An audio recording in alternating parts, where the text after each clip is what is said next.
Now, the trial is about to start over 4 U.S. men accused of plotting to bomb 2 Bronx synagogues and shoot down U.S. military airplanes. The men face 8 charges, including conspiracy to use weapons of mass destruction and to acquire and use anti-aircraft missiles. We can now cross live to our Washington, D.C. studio, where Priya Sridhar is with the investigative journalist Webster Tarpley. Now, Priya, looks like these 4 men are facing accusations on many fronts.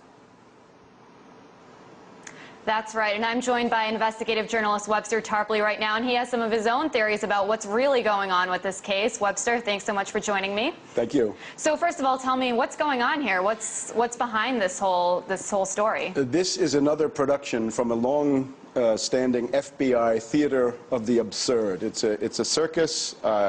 It's something that we've seen again and again. They are reaching the bottom of the barrel in terms of the available patsy pool, so it's getting hard to have that willing suspension of disbelief. These are now the 4 Bronx bombers. 3 U.S. citizens, 1 Haitian. They're all very poor, poverty-stricken, mentally impaired black men, ex-convicts, probably converted to Islam in prison, probably by an imam who is also from the FBI, had a recruitment operation going on in there. They're accused of wanting to bomb cars at a Jewish synagogue in Riverdale, which is part of the Bronx in New York City. Also trying to shoot down airplanes at a U.S. Air National Guard base in Newburgh, New York. In each case, C4 plastic explosive provided by the FBI that wouldn't work, and Stinger missiles, SAMs, that were provided by the FBI that also wouldn't work. And so why would the FBI do this? What were they thinking? Well, the goal is Pakistan, right? Ever since the Obama West Point speech, we can see that the U.S. is massively targeting Pakistan in every way. So in the past, we've had these things linked to all sorts of different countries, but now it's Pakistan. It's Jaish-e-Mohammed that these people have been sheep-dipped in. Right? A connection has been established for them. And let's just go through. Who are these patsies? James Cromitty, described as a wannabe terrorist of limited capacity and limited means. Laguerre Payen, I guess he's the Haitian. This is, according to his own lawyer, mentally challenged, taking medicine for schizophrenia, a low borderline IQ, in other words, a moron. Right. Of the other 2, one is a purse snatcher, one of them was stupefied on marijuana the day of the big attack. And so how could, targeting cars outside of a synagogue, tell me the connection between that and Pakistan? Well, because you're going to whip up tremendous hysteria, Islamophobia, but not the Bush-style Islamophobia against Iran or Iraq or whatever that was, but now it's got to be directed against Pakistan, and that's the connection that they've created. The way they did this was the FBI provocateur involved is a guy called Maqsood. His real name, I think, Shahid Hussein, variously described as fishy and creepy. So he comes on the scene. These poor guys have just been released from prison. They're destitute. He comes on the scene with money, jobs, cell phones, computers, rent money, money to buy dinner, and he tells the principal, Patsy Cromitty, brother, whatever you need, you're going to get from me. So it's really an open and shut case. According to the Associated Press, these people are amateurs.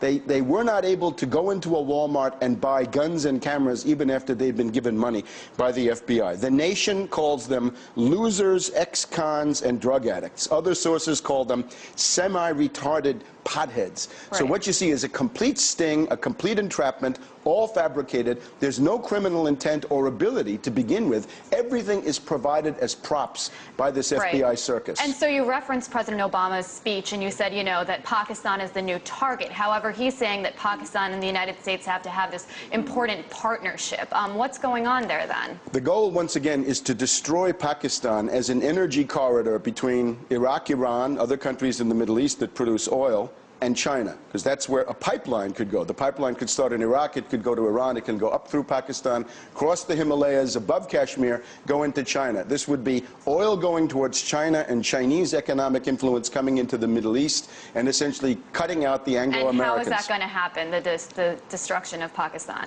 The idea is to provoke a civil war. In other words, take the existing civil war inside Afghanistan and massively export it. The U.S. would possibly consider a direct attack on Pakistan, but they can't, because Pakistan is too big and it has nuclear weapons. So there's nuclear deterrence. The only way to do it is to take the Pashtun population in Afghanistan and Pakistan, rile them up into an independence movement, do the same thing with the people in Baluchistan, and with that you've carved Afghanistan, you've broken Pakistan into 4 pieces or 3, and you've even started to carve Iran, because those Baluchis are a peripheral group of the Iranians. So maybe these 4 men were kind of pawns. What's going to happen to them now? Well, they're going to be given a show trial, and this will coincide with the Khalid Sheikh Mohammed in this atmosphere now of war hysteria that Obama's trying to create against Pakistan. So the chances, I think, of a fair trial for them are about nothing. And again, this is all an insult to your intelligence. Nobody in his right mind could take these theories seriously.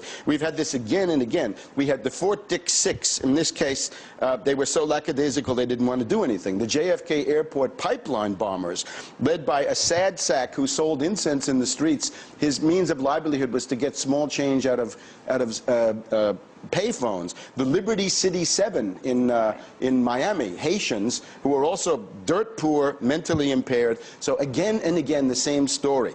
You have a provocateur from the FBI with unlimited money, a group of essentially desperate and poor and mentally challenged individuals.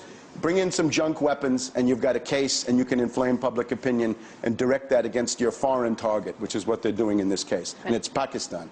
Thank you so much, Mr. Tarpley. Well, we'll certainly be keeping you updated on that case, but for now, it's back to you guys in Moscow. Thanks, Priya. That was Priya Sridhar speaking to investigative journalist Webster Tarpley.